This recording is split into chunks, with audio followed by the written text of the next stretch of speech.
वैसे तो आप सबका एक ही सोच है, एक ही ख्याल है कि आप लोगों को मुश्किल लगता है इस पोलराइजेशन में सबका इकट्ठा होना, लेकिन फिर भी मेरा सबसे सवाल है कि ऐसा नहीं है कि असम्बली का जो खासकर कौमी असम्बली का जो फोरम है वहाँ पर इख्तलाफ की गुंजाइश भी होती है, अगर कोई आपस में मसले मसाइल भी हैं उसका भी खुलकर इजहार हो जाता है। यकीनन पाकिस्तान तहरीक इंसाफ की तरफ से जो ट्वीट हुई या रद्द-ए-अमल आया वो भी बैड टेस्ट में था तो उसका इजहार हो गया, लेकिन अभी भी मौका है अगर लीडरशिप असम्बली के फ्लोर से बाहर या कहीं पर भी ये दावत दे या फिर इस मामले के ऊपर इकट्ठा करे तो कहीं ना कहीं कोई पॉसिबिलिटी बनती है, क्योंकि पीटीआई ने भी इस बात का, सलमान अकरम राजा साहब की स्टेटमेंट ले ले, बाकी सबको भी एक दराग तो है। फ़खर कुछ कहना चाह रहे हैं इसके ऊपर?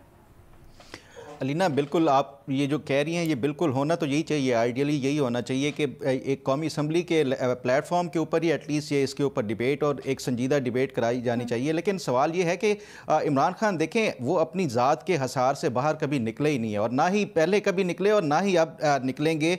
जहाँ तक बात है कि उनकी जो बाकी जमात है, चाहे वो सलमान अकरम राजा हों, असद कैसर हों या दीगर जो भी पार्लियामेंटेरियंस हैं, वो पहले ही इस हवाले से क्लैरिफाई कर चुके हैं कि वो तो जस्ट एक मैसेंजर होते हैं या एक पोस्ट मैन के तौर के ऊपर, जो कि इमरान खान का पैगाम उन्होंने अवाम तक पहुंचाना होता है या जो बाकी ओवरऑल जो बताना होता है। तो ये सिर्फ और सिर्फ फैसला हमेशा इमरान खान का होता है जहां तक बात है कि पॉलिटिकल कंसेंसस के हवाले से। अगर मेरे एक सबसे दोबारा से सवाल है पूरे हाउस से, हमने देखा एपीएस का मामला हुआ, जाकर इमरान खान साहब से मिले नवाज शरीफ साहब, क्या इस वक्त इस तरह से कोई जेस्चर अगर हो, शहबाज शरीफ जाएं, खान साहब से मिलें, उनको दावत दें कि आप आएँ, हमारे साथ बैठें, आपकी पार्टी हमारे साथ बैठे, हम इस मसले के ऊपर बात करना चाहते हैं, तो क्या वो अच्छा ना होगा?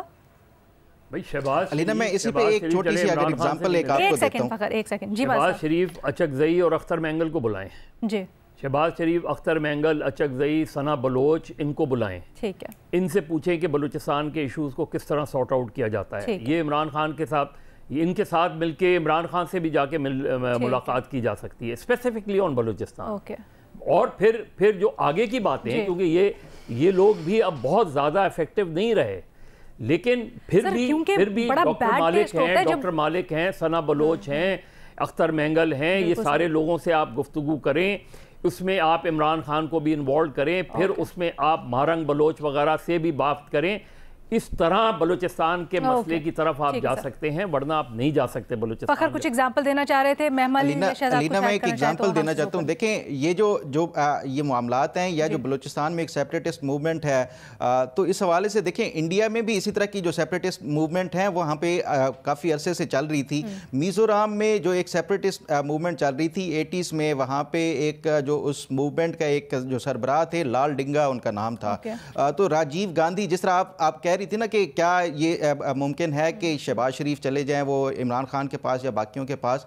देखें राजीव गांधी 1985 में वो मिज़ोरम के अंदर जो शिद्दत पसंदी थी उसके खात्मे के लिए उस टाइम जो रहनुमा थे लाल डिंगा, उनके पास गया, उनके साथ मुज़ाकरात किए और उनको ऑफ़र की मिज़ोरम की चीफ मिनिस्टरशिप। तो कहने का मकसद ये है कि आपने अगर किसी मसले का हल तलाश करना होता है और उसको रिजॉल्व करना होता है तो वो जो मेन उसके स्टेक होल्डर्स हैं उनके स्टेक्स आपने पैदा करने होंगे उस सूबे में या उस टेरिटरी में, और उसके बाद जब उनके स्टेक्स पैदा होंगे तो उसके बाद ही ये मामला किसी जो है वो हल की तरफ नजर आएगा। तो ये पॉलिटिकल विल के साथ साथ आपकी सिंसियरिटी भी चाहिए इस मामले के हल के लिए। लेकिन मसला ये है कि वहां पे भी जो लोकल बलूचिस्तान के अंदर जो फिर जो लीडरशिप है वो क्या चाहती है या नहीं चाहती, ये भी बड़ा इंपॉर्टेंट होगा। अच्छा, जैसे एपीएस के बाद हमने देखा कि नवाज शरीफ साहब गए खान साहब के पास और एक सियासी यूनिटी के लिए कोशिश नज़र आई। क्या आपको लगता है कि इस वक्त खान साहब के पास शहबाज शरीफ साहब को जाना चाहिए या जाएंगे? देखिए लीना, मसला ये है कि जो हमने पीटीआई की तर्ज सियासत देखी है, unfortunately they make everything about themselves. जिस तरह भी मैंने आपको ट्वीट का भी पहले हवाला दिया था। अब बात यह है कि हमने पुलवामा की बात, अभी फ़खर दुरानी साहब ने बात की है सवाल के शुरू में। पुलवामा के टाइम जब अपोजिशन, ये नून लीग पीपल्स पार्टी वगैरह अपोजिशन में थे, ये उस वक्त की हुकूमत यानी कि पीटीआई को इमरान खान साहब को कह रहे थे कि हम आपके साथ हैं और कदम बढ़ाएं। आपको याद होगा वो स्पीचेस पार्लियामेंट के अंदर हुई थी और फिर भी जो है खान साहब इनके साथ बैठने को तैयार नहीं थे। फिर हमने देखा कि एक सियासी डायलॉग शुरू होता है फाइनली पिछले साल दिसंबर के अंदर, और वो भी महीने के अंदर ख़त्म हो जाता है। तो एक जो पीटीआई है वो हम इस तरह से नज़र आता है कि वो शायद बैठने को तैयार ही नहीं अपने सियासी राइवल से। ये बड़ी एक अनफॉर्चुनेट बात है, क्योंकि जैसा मैंने पहले कहा कि ये एक बहुत बड़ा मसला है। दहशतगर्दी, एक्सट्रीमिज्म, ये सब कुछ बहुत बड़ा मसला है, इसके ऊपर सब जमातों को इकट्ठे होना चाहिए आइडियली, और एंड आई होप कि पीटीआई जो इवेंचुअली साथ बैठे, लेकिन लग नहीं रहा। ठीक है, हम यही दुआ करते हैं कि जहाँ जहाँ पर सियासी क़यादत चाहे रद्द-ए-अमल में हो इस वाक़े के, या फिर वैसे जो गलतियाँ हुई हैं उसका एतराफ़ करे, इदराक करे और आगे बढ़े, और सब इकट्ठे होकर यूनाइटेड फ्रंट होकर जो सब दुश्मन हमारे सामने खड़ा है उसके लिए कोई ना कोई हिकमत अमली और प्लान बनाए।